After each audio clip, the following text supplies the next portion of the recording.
सीताराम दोस्तों। भाई बरसाना तो हम कई बार आए हैं और राधा रानी से कई बार मिले हैं, लेकिन क्या दोस्तों आप उनकी मेन सखी ललिता सखी से कभी मिले हैं?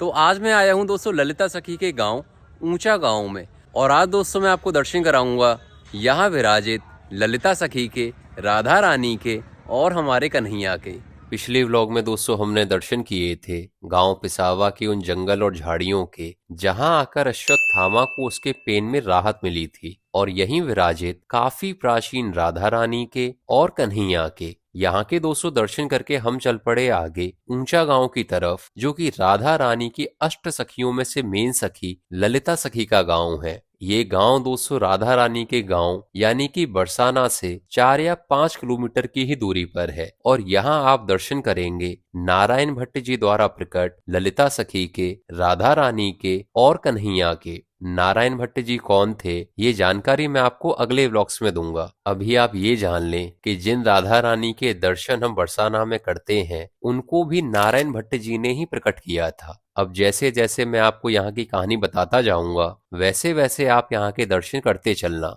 मंदिर के बाहर दोस्तों दर्शन करेंगे आप हनुमान जी के। जिस तरीके से दोस्तों राधा रानी की बाकी सखियों की अलग अलग सेवाएं होती हैं, किसी का खाना बनाना, किसी का उनके लिए पान तैयार करना, कोई उनका श्रृंगार करती है, वैसे ही ललिता सखी की सेवा है राधा रानी और कन्हैया को आपस में मिलवाना। बाकी दोस्तों जिन बांके बिहारी के दर्शन हम वृंदावन में करते हैं उनको प्रकट किया था स्वामी हरिदास जी ने। और आपको ये जानकर हैरानी होगी कि स्वामी हरिदास जी को ललिता सखी का ही अवतार माना जाता है। तो ये है दोस्तों यहाँ की पूरी कहानी। मंदिर में दोस्तों सबसे पहले दर्शन करेंगे आप ठीक सामने कन्हैया के उल्टे हाथ पर राधा रानी के और कन्हैया के सीधे हाथ पर ललिता सखी के। ये जो दोस्तों ऊपर 3 प्रतिमाएं हैं ये नीचे रखी हुई 3 प्रतिमाओं की जेरॉक्स है, क्योंकि नीचे वाली प्रतिमाएं छोटी थी और ये वही प्रतिमाएं हैं जिनको नारायण भट्ट जी ने प्रकट किया था। इनके बगल में दोस्तों एक शिला है जिसको 1962 में एक खुदाई में प्राप्त किया था। और बताया जाता है कि शिला के बारे में कन्हैया ने ही एक बुजुर्ग को सपने में जाकर बताया था। शिला में दोस्तों सबसे आगे दर्शन करेंगे आप कन्हैया के, और बाकी भी कुछ दर्शन यहाँ हैं, हालांकि वो समय के साथ ब्लर हो चुके हैं।